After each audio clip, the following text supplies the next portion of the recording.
Pinagtibay po ng Sangguniang Panlalawigan ng La Union ng Provincial Ordinance Number 515-2026 na nagsasabatas sa Green Tourism Enterprises Program or yung GTEP bilang insentibo sa mga makakalikasang negosyo.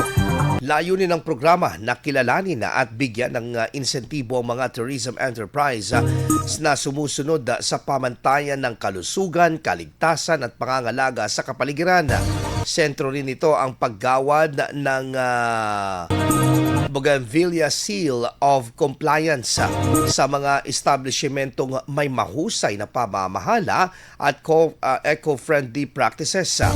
Itinatag din ng GTEP Provincial Search Committee para magsagawa ng validation at ocular inspection sa mga kalahok bago ang taunang paggawad tuwing Setyembre, kasabay ng World Tourism Month.